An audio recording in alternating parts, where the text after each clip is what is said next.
अस्सलामुअलैकुम यूट्यूबर्स, कैसे हैं आप सब। उम्मीद करती हूँ सब खैरियत से होंगे। मेरा नाम गुल है और बाय क्वालिफ़िकेशन मैं साइकोलॉजिस्ट हूँ।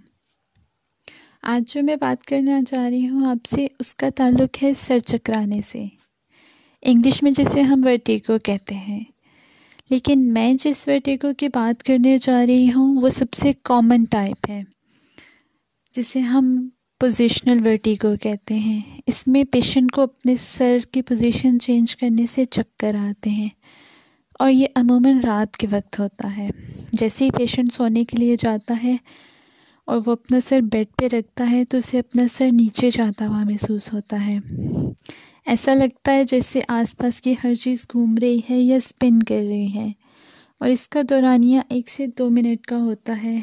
लेकिन अगर ये प्रॉब्लम ज़्यादा हो तो इसकी एपिसोड कई हफ्तों तक जा सकती हैं। हम में से अक्सर लोगों ने अपने बुज़ुर्गों से सुना होगा कि जैसे ही वो रात को सोने के लिए जाते हैं तो जैसे ही वो अपना सर बेड पे रखते हैं तो उन्हें अपना सर नीचे की जानिब जाता हुआ महसूस होता है, और ऐसा लगता है जैसे आसपास की हर चीज़ घूम रही है या स्पिन कर रही है। और वो ये शिकायत भी करते हैं कि ऐसा लगता है जैसे वो किसी खाई में गिरते जा रहे हैं। इन चक्करों की फीलिंग्स बिल्कुल वैसी होती हैं। ये प्रॉब्लम मेरे साथ भी रहा है, स्टिल है, लेकिन इसका सही डायग्नोसिस बहुत देर से हुआ मेरा। मुझे न्यूरो के पास भी रेफ़र किया गया, मुझे साइकेट्रिस्ट के पास भी रेफ़र किया गया, और यही समझा जाता था कि शायद ये कोई दिमागी मसला है जिसमें इतने सवेर चक्कर आते हैं कि आसपास की किसी भी चीज़ का अदराक नहीं रहता। जब मुझे न्यूरो के पास रेफ़र किया गया था तो मैंने 2 साल तक तकरीबन अपने गले में कॉलर भी बांधे रखा था। न्यूरो का ख़्याल था कि शायद कोई नर्व है जो कि मेरे सर्वाइकल बोन के अंदर दब जाती है, जिसकी वजह से मुझे चक्कर आते हैं। लेकिन मुझे कॉलर से और मेडिसिन से कतई कोई फ़र्क नहीं पड़ा, और मेरे एपिसोड्स वर्टिगो के बार बार आते थे, अब तक आते जा रहे हैं। अब जाकर मुझे अल्हम्दुलिल्लाह इसका सही सॉल्यूशन मिला है। अगर आप में से किसी के पास किसी को ये मसला है तो ये वीडियो आपके लिए बहुत ज़्यादा इन्फॉर्मेटिव है। तो चलते हैं ये कि मसला है क्या। इस प्रॉब्लम की साइंटिफिक टर्म है BPV, benign proximal positional vertigo. That is a very common kind of vertigo. अच्छा, अब ये कैसे होती है? जब हम रोल करते हैं बेड पे, या जैसे हम करवट लेते हैं, जब हम उठ के बैठते हैं, गेटिंग आउट और इनटू बेड, जब हम सोने जाते हैं या फिर हम उठ के बैठते हैं, अपने हेड को मूव करते हैं साइड पे, या किसी भी तरह से हम अपने हेड की मूवमेंट करते हैं, ऊपर की जानिब देखना, और स्पेशली कार चलाते वक्त जब आपको चारों तरफ से ध्यान रखना पड़ता है, उस वक़्त अगर आपको ये प्रॉब्लम है तो ये मसला सवेर हो सकता है और ये चक्कर आपके बढ़ सकते हैं। अच्छा, अब इसके सिम्टम्स क्या क्या होते हैं? इसमें सबसे पहले तो जो मेन मसला है कि आपको बैलेंस नहीं रहता। आपको यूँ फ़ील होता है जैसे आप अपने पाँव पे खड़े नहीं रह सकेंगे, और जैसे ही आपने कोई मूवमेंट की या आपने चलना स्टार्ट किया तो आप गिर जाएंगे। फीलिंग लाइट हेडेड, बहुत अपना सर बहुत अजीब सा हल्का सा महसूस होता है। डिज़ीनेस होती है, इसके साथ आपको नौज़िया होता है, यानी कि आपको यही फीलिंग्स आती हैं कि शायद आपका आम लैंग्वेज में कह लें कि जैसे दिल फिरना या दिल मतली होना। तो ये मसला एक्चुअली है क्या? जो मेरा अब डायग्नोज हुआ है उसके अकॉर्डिंगली इस मसले का ताल्लुक़ हमारे इनर ईयर से है, हमारे अंदरूनी कान से है।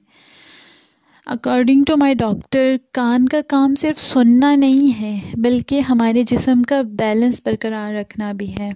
अगर कानों में इन्फेक्शन हो जाए या कान की नर्व में स्वेलिंग हो जाए तो हमें चक्करों का मसला पेश आ सकता है। इस स्क्रीन में आप इनर ईयर की तस्वीर देख रहे हैं जिसमें 3 कैनाल्स मौजूद हैं। इन सर्कुलर कैनाल्स का काम एक स्पेशल फ्लूइड्स को मूव करना है और इन कैनाल्स में ख़ास रिसेप्टर होते हैं जो फ्लूइड की मूवमेंट को डिटेक्ट करते हैं और ब्रेन को सिग्नल भेजते हैं उस शख्स के बारे में कि उस शख्स की पोजीशन क्या है, उस शख्स की पोजीशन बैलेंस करने में वो हेल्प करते हैं और सिग्नल भेजते हैं। सादा लफ्ज़ों में कह लें कि ये बैलेंस को बरकरार रखते हैं। BPPV इन कैनाल के अंदर क्रिस्टल बन जाते हैं। मीन्स जब आपको ये प्रॉब्लम होता है, पोजिशनल वर्टिगो होता है, तो हमारी इस इनर ईयर के अंदर जो कैनाल्स हैं तो फ्लूइड के आगे क्रिस्टल्स बन जाते हैं। और वो क्यों बनते हैं? इन्फेक्शन की वजह से और इनर नर्व की स्वेलिंग की वजह से वो क्रिस्टल बनते हैं। अच्छा, अब होता क्या है जब ये क्रिस्टल्स कैनाल्स में मूव करते हैं तो कैनाल्स की नॉर्मल फ्लड को रोक देते हैं और दिमाग को गलत मैसेज भेजते हैं कि इंसान का बैलेंस ख़राब हो रहा है और इसे अपने आसपास की अशिया घूमती महसूस होती हैं, स्पिन करती हुई महसूस होती हैं।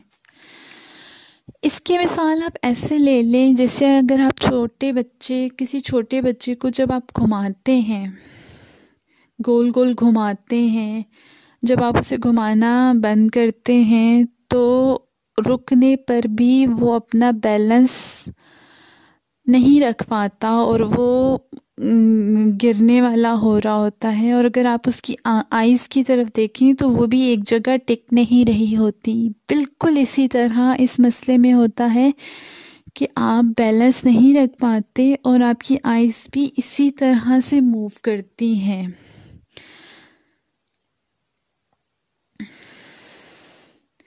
इसकी एक और मिसाल से समझ सकते हैं कि जैसे आप किसी बस में सवार हैं और वो किसी गहरी खाई में गिरती जा रही है।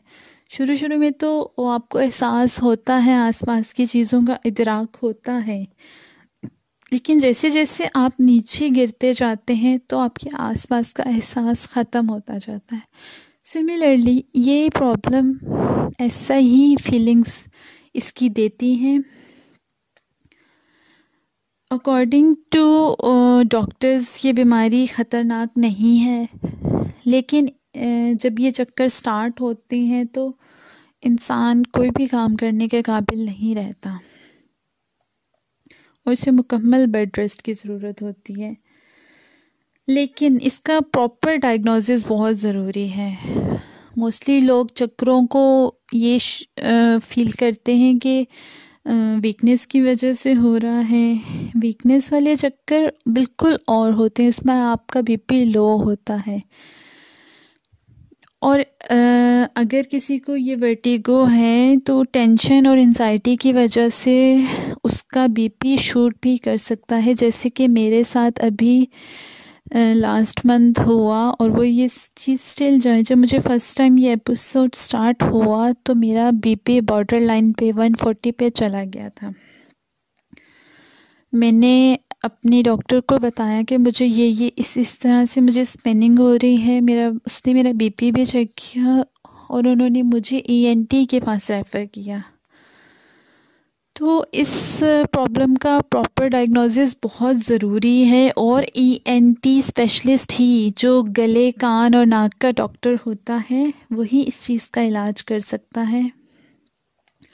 और जो थोड़ी बहुत मैंने सर्च की है उसके मुताबिक जिन लोगों में विटामिन B12 की कमी होती है वही इसका सबसे पहले शिकार होते हैं। और विटामिन B12 हमें एनिमल प्रोटीन से मिल सकती है, जैसे अंडा, गोश्त, दूध, दही वगैरह। उम्मीद करती हूँ मेरी वीडियो आपको पसंद आई होगी। आपको इन्फॉर्मेशन मिली होगी। अगर आपको ये वीडियो अच्छी लगी तो प्लीज़ उसे लाइक कीजिएगा, शेयर कीजिएगा और सब्सक्राइब कीजिएगा। और सबसे इम्पॉर्टेंट चीज़, मैंने वीडियो के एंड पे रेफरेंस दिया है उस वेबसाइट का जहाँ से मैंने ये मटेरियल लिया है। वैसे तो मैंने बहुत सारी जगह से सर्च किया और इस चीज़ को समझा, लेकिन जहाँ से मैंने ये मटेरियल लिया और आप लोगों से शेयर किया उसका मैंने रेफरेंस दे दिया। So nobody could claim that about copyright that I copied his और हर मटेरियल। तो गाइस, अपना ख्याल रखिएगा। अल्लाह पाक सबको हर बीमारी से महफूज रखे। खुश रहें, आबाद रहें। अपना ख्याल रखिएगा। अल्लाह हाफ़िज़।